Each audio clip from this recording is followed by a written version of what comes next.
ओम नमः शिवाय. श्री शिवलीलामृत कथासार. अध्याय 9. भस्म महिमा. सूत मुनी पुढे सांगतात, सज्जन हो, वामदेव नावाचा महाज्ञानी मुनी सर्वांगास भस्म लावून दिगंबर अवस्थेत एकटाच वनसंचार करीत असे. एके दिवशी भुकेने कासावीस झालेल्या एका ब्रह्मराक्षसाने त्याला खाण्यासाठी पकडले.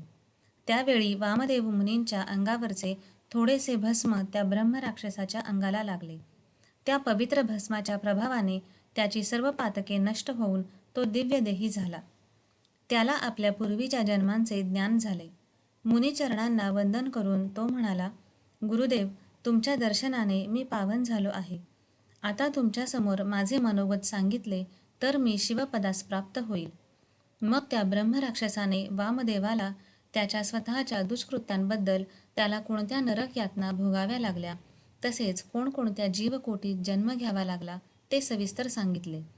त्यानंतर वामदेवाने त्याला एका पापी ब्राह्मणाच्या प्रेताला भस्माचा स्पर्श झाल्याने तो यमलोकी न जाता त्याला कैलासात कशी गती मिळाली ते सांगितले. शिवप्रणीत भस्म महात्म्य सांगितले. भस्म प्रभावाने निष्पाप झालेल्या त्या ब्रह्मराक्षसाला कैलासात स्थान मिळाले.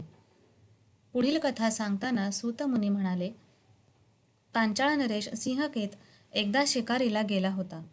तेव्हा काही भिल्ल राजाच्या सोबत होते. त्यातील एका भिल्लाला भग्न शिवालयात खाली पडलेले शिवलिंग दिसले. त्याने ते राजाला दाखवले. ते शिवलिंग पाहून राजा म्हणाला, हे शिवलिंग तू घरी नेऊन चिताभस्माने याची नित्य पूजा कर. चिताभस्माशिवाय नैवेद्य दाखवू नको. त्याप्रमाणे त्या भिल्लाने ते शिवलिंग घरी आणले व तो रोज त्याची पूजा करू लागला. एके दिवशी खूप हिंडूनही त्याला ताजे चिताभस्म मिळाले नाही, म्हणून तो चिंताग्रस्त झाला. तेव्हा पतीच्या शिवपूजनात खंड पडू नये म्हणून त्याच्या पत्नीने स्वतःला जाळून घेतले.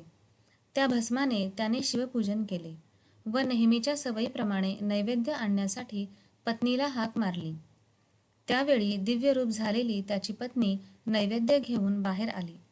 पूजन झाल्यावर आपल्या पत्नीला जिवंत पाहून त्याला मोठे आश्चर्य वाटले. शिवकृपेने तोही शिवरूप झाला आणि पत्नीसह शिवलोकी गेला. हे वृत्त कळताच सिंहकेत राजा सुद्धा शिवभक्ती करू लागला आणि शेवटी शिवपदास पोचला. ओम नमः शिवाय.